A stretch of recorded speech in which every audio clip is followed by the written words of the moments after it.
I'm Brian Fowler, president of Blind Creek Resources Limited, listed on the TSX Venture Exchange, ticker symbol BCK. Blind Creek is focused in the Yukon, Northwest Territories, and British Columbia. The company's key property is the Blend Project, one of the largest undeveloped lead-zinc-silver deposits in Western Canada, plus plans to advance the recently acquired, fully permitted historic engineer gold mine in the Atlan District of Northwestern BC. Check us out at blindcreekresources.com. You're listening to HowStreet.com radio, available online at TalkDigitalNetwork.com. Welcome to HowStreet.com radio, the online source for market opinions. Here is Jim Goddard. My guest is James Corbett, publisher of the CorbettReport.com and editorial writer for the International Forecaster. He's speaking to us from Japan, where he's lived and worked since 2004. Welcome back to the show, James. Thank you for having me on. Always a pleasure to talk to you. What's the main news coming out of the Silk Road meeting held in Beijing? Well, as your listeners might remember, we were talking about this a couple of weeks ago. Basically, Beijing, the Chinese government had organized this conference as a way of promoting their One Belt, One Road initiative to try to connect all of these Eurasian countries together in a trading network that they're constructing. They're pumping in billions and billions of dollars in infrastructure into various projects in a lot of different places. And so the meeting went off, and there was a Canadian representative there, and it's going to escape my mind off the top of my head who particularly was representing Canada, but they did have a representative there, along with numerous other nations. There were 28 foreign leaders there, and then representatives from a number of other countries. And they all basically went there to take part in a couple of days of talks, and they issued a statement to the effect of, we're excited to develop opportunities going forward. You know, that type of thing that you would expect from a conference like that. Nothing particularly ground-shaking, but there was an interesting development in that India turned out to be a holdout from the festivities. And this is at least in part because the China-Pakistan Economic Corridor, which is a $46+ billion infrastructure investment project that's taking place right now between China and Pakistan, obviously, touches on some politically sensitive issues, specifically in Kashmir, the disputed territory between China and India. And basically China is trying to say, hey guys, we're investing in this part of the Kashmir that's disputed, and yeah, we're going to be helping Pakistan out, but don't worry, India, you can participate as well. And we're not trying to solve any border disputes between you guys. We're just here to invest and to build infrastructure. But India is basically taking this as a sign that China is going to back Pakistan in the border dispute, so they're holding out on it. So now, interestingly, you have the Trump administration coming along and revivifying an idea that was first floated under Secretary of State Hillary Clinton back when she was Secretary of State several years ago, and she had the idea for a new Silk Road, the U.S. version, I guess, of the Chinese Silk Road project. And Trump is now embedding that in the new budget proposal that he just tabled. And part of that is going to be basically attempting to woo India away from China with some carrots and probably some sticks that they might wield in the future. So it looks like there might be some battle for this Silk Road idea going on in the hearts and minds of the Indian population right now. Well, don't they project that at some point in the future the Indian economy will surpass China's? It really should, one would think. Of course, there are a lot of variables along the way, and of course one of the hindrances to the Indian economy, as always, is the Indian government, which is infamous for its red tape and bureaucracy and getting in the way of basically anything that resembles business. But all things being equal, certainly India should at some point probably surpass China in terms of economic capability. Yeah, they say the biggest problem with India is that it's a democracy. Yeah. Of course, they say the biggest problem with China is that it's not. That's about right. How severe is this problem in the Philippines with Duterte threatening to place the entire country under martial law? What's behind it, and why is he doing it? Well, Duterte came to power basically on the back of promises to create a type of almost martial law type situation, in effect in what he is calling a crackdown on crime, on drug crimes, but is effectively a carte blanche for Philippine police forces to all the way up to kill, license to kill, essentially, anyone who is even suspected of being related to the drug trade. Now, again, the idea is he's going to clean up the Philippines and get rid of the drug problem. But in that effort, there have already been reports of thousands of deaths and that are related to this directly, and some really horrific stories of various events that have occurred, including people that being dragged out of their house in the middle of the night and taken down to the police station and basically tortured to death. And in some cases, of course, they had the wrong person. They weren't even looking for that person in particular. So those types of things are occurring with horrific frequency. So there is, I think, a lot of concern, and rightly so, about what's going on with the Philippines and the way they're waging this drug war. But of course, the leaked transcripts of Trump's phone call with Duterte shows him basically praising this drug war and saying he's doing a great job on the crackdown. So again, more controversy swirling around that. And that's interesting because, of course, one of the things that Duterte is doing is really destabilizing all of the previously held relations between Philippines and various countries. Duterte has, up to this point, seemed to be swinging the Philippines more away from the U.S. orbit and towards China as a potential partner, trading partner and otherwise. So who knows what will happen in the Trump era, but at any rate, it seems that there are some significant changes taking place both domestically and internationally when it comes to the Philippines right now. We'll have more with James Corbett right after the break. I'm Bill McWilliam, president of Cascadero Copper, CCD on the TSX Venture Exchange. Cesium is one of the world's rarest metals with a growing industrial demand. Drilling is underway on our Tehran property in Argentina to prove up a cesium resource. Cascadero's patent-pending leach process has the potential to make Cascadero the lowest cost supplier of cesium in the world. Visit our website, cascadero.com, or phone us at 604-924-5504. Gem International is a new diamond explorer in the richest diamond producing country in Africa, located next to the fourth largest producing diamond mine in the world. International Spotlight is on an 1109 carat diamond recently discovered in Africa by a fellow Canadian junior with a proven operator and finance team. Gem International trades on the TSX Venture Exchange, symbol GI. Visit us at gemdiamondmining.com.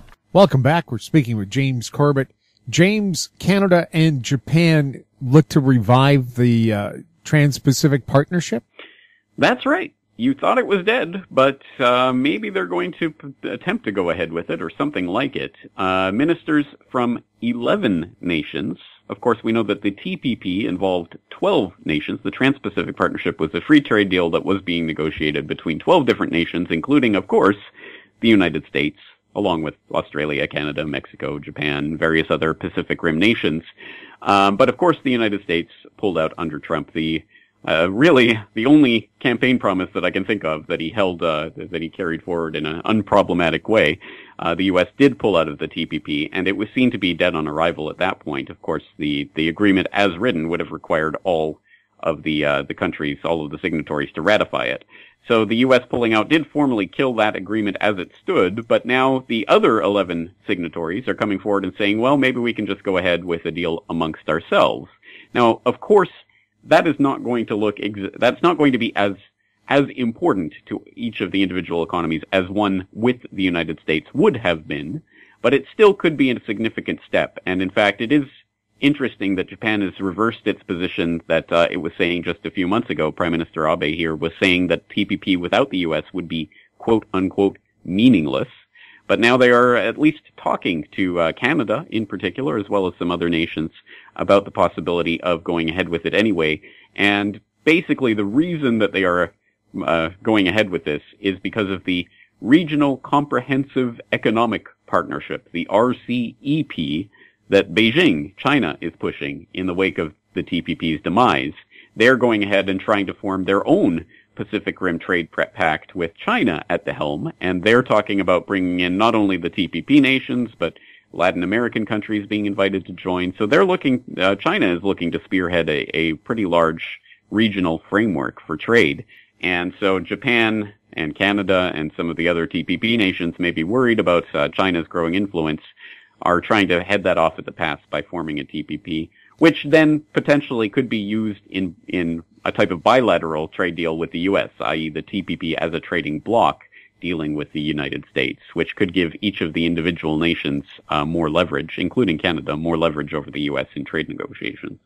Is the U.S. right now about the only nation that believes that they can do enough economic growth in their own nation, they don't need others?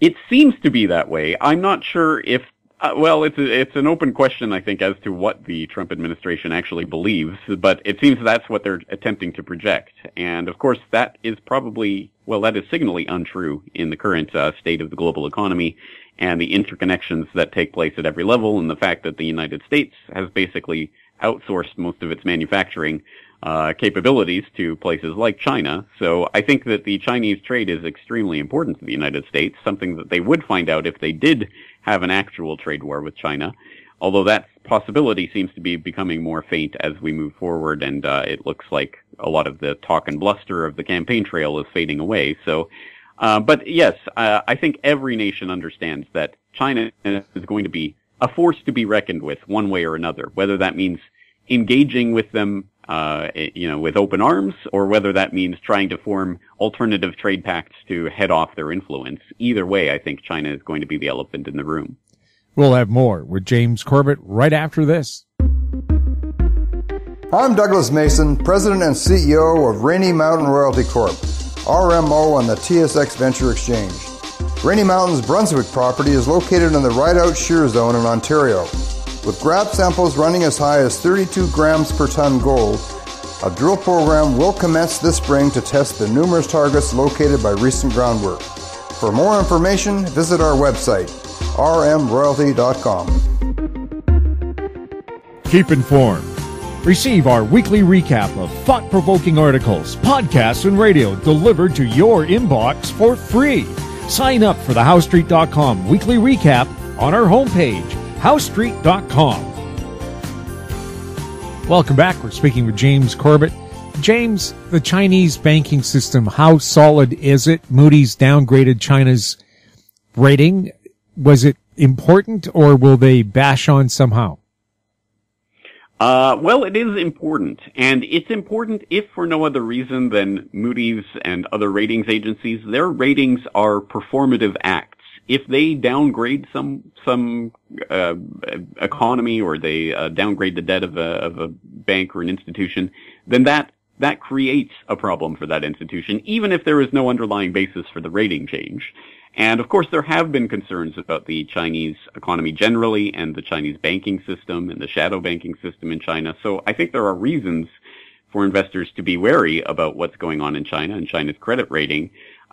Whether this particular rating change at this particular time was warranted, or whether this is being used as a type of weapon against the Chinese economy, again, it's somewhat of a moot point, because, of course, all this does is actually create havoc in the Chinese markets. And so far, what we're seeing is, in fact, something of a boost in Chinese stocks, which is interesting, but a clearly intervention of the Chinese Communist Party in the markets to try to counteract the effect of this. I think we're really going to see the long-term effect of this coming out in the coming weeks and months, and I think it will be particularly important for the Chinese economy generally. If people want to know more about the history of the ratings agencies and how they work, and the types of alternative ratings agencies that the BRICS members, including Russia and China, are trying to create, I would suggest they check out an article that I wrote for the International Forecaster a couple of years ago. It's called The Ratings Game: Rating Agencies as Weapons of Economic Warfare. And I think this is an example of how this could, how this phenomenon could work, that a ratings agency can effectively downgrade countries' economies by downgrading their credit ratings. Well, you said a form of economic warfare. Who would be behind the Moody's downgrading of China? Well, I think it is interesting that the major ratings agencies, Moody's and S&P, are, of course, American institutions closely situated in and allied with Wall Street. So I think we have to understand the ratings agencies in that context and as a tool of the Washington consensus, which, of course, is, again, a Wall Street-led consensus of Western finance capital that has created these institutions that basically the entire world relies on. Moody's, Standards & Poor, and Fitch are extremely important as bellwethers for the world economy. And when they downgrade a credit rating, it has a knock-on effect. So I think it would be naive to assume that these credit rating agencies are simply passive observers and not active participants in the shaping of an economic world order. And one example of that we could point to quite obviously is the ratings agency's complicity in and participation in the run-up of the AAA, how could they possibly go wrong, subprime meltdown that took place in the United States housing market in 2007, 2008. Of course, the ratings agencies were instrumental in building that up in the first place.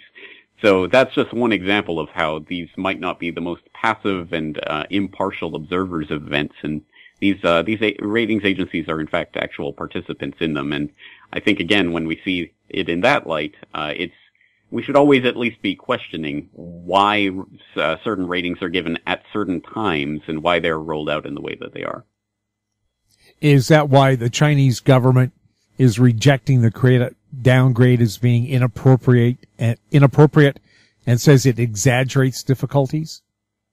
That is exactly why the Chinese government is saying that. And again, of course, the Chinese government has its own interests in attempting to downplay or discredit this ratings move. So I think we have to take that into account as well. But I think the overall point is nonetheless valid that the ratings agencies are instruments of the milieu in which they are steeped. And obviously these ratings agencies are up to their neck in complicity with the Wall Street institutions that they are supposedly watching over. So I think we have to keep that in mind. And again, that's exactly why the Russia and China are looking at attempting to develop their own credit ratings agencies and get that off the ground as a type of counteraction to the dominance of Moody's and S&P and Fitch. Does the Bank of Japan still plan to aggressively snap up stocks of Japan's biggest companies?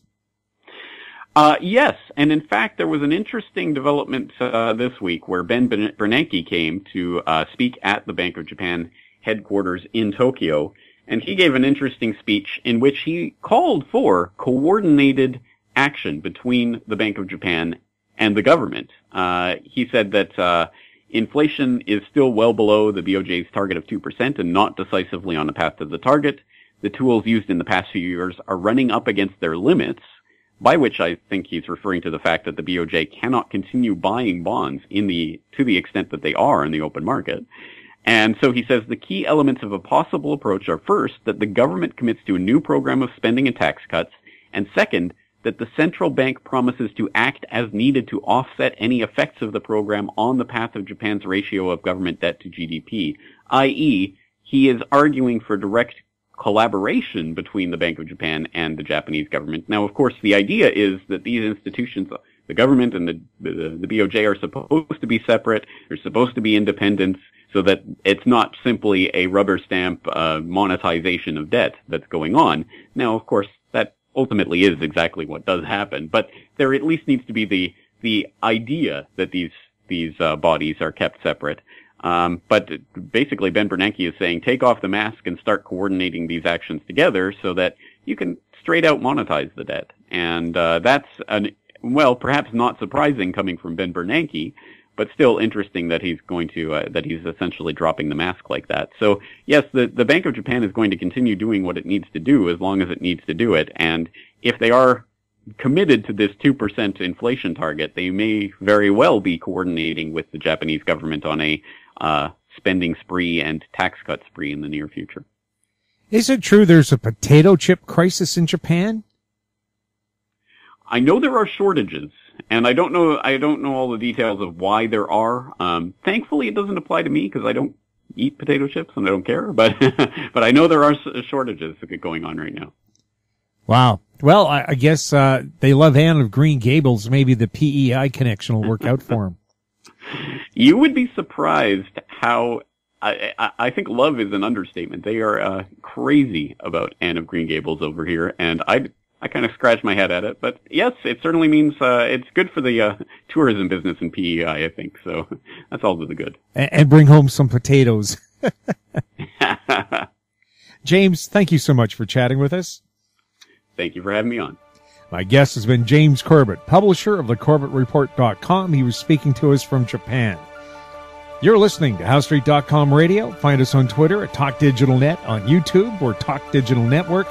Comments or questions for the show and our guests can be sent to info@HowStreet.com. I'm Jim Goddard. Thanks for listening. Comments made on HowStreet.com radio are an expression of opinion only and should not be construed in any matter whatsoever as recommendations to buy or sell any financial instrument at any time. Available online at TalkDigitalNetwork.com. HowStreet.com radio is a production of How Street Media Incorporated.